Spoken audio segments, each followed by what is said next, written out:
আসসালামু আলাইকুম। আমি আহিছোঁ বেংগলোৰ। এতে গাঁৱত আহিছোঁ। আমাৰ অসমত যেনেকা খাদান হয় মাটি কাটা, তেনেকুৱা এতে খাদান আছে। চা, এইটো চব খাদান হয় মাটি কাটা। এইটো পুৰা খাদান। আৰু আমাৰ অসমত যেনেকৈ গাছ ওলায় এনেকুৱা নহয়, এতে গাছ গাড়ী দিয়ে। চা, আর এতে পাথরের কিবা বাউন্ডারি ওলা হয়। ওই যে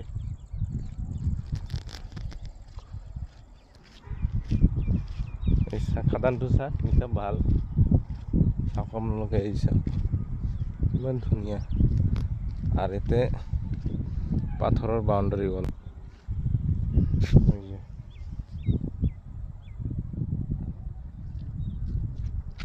এটা হাল মারিছে, এতে গাছ লগাবো, নারিকেল গাছ।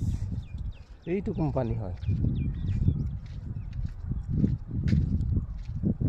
কল বাগান, কলৰ গছ লাগাইছে, কলৰ গছ।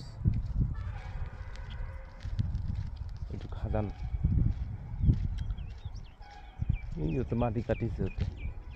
আমি গৈ আছোঁ নামাজ পঢ়িবা।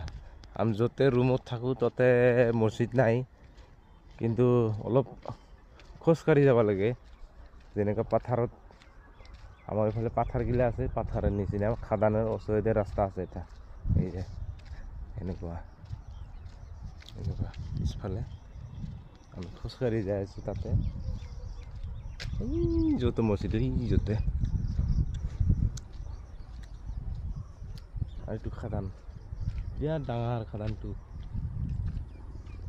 ৰাতিবেলা আহোঁতে ভয় লাগে। তামিলনাডু ফিল্ম যেনেকা এনেকা লাগি আছে। এনেকা জায়গাত তামিলনাডু ফিল্ম বনায়, তামিল ফিল্ম ওলায়।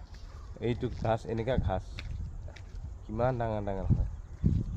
এতে গৰুগিলা চব ডাঙৰ ডাঙৰ গৰু, বাবা ইমান ডাঙৰ ডাঙৰ গৰু। কল বাগান, তামিলত কল বাগান, বেংগালুৰু।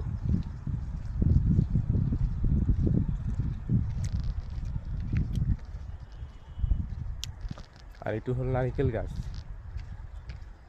এই অলপ পিছত নাৰিকেল গাছ, এইফালে কিমান নাৰিকেল গাছ।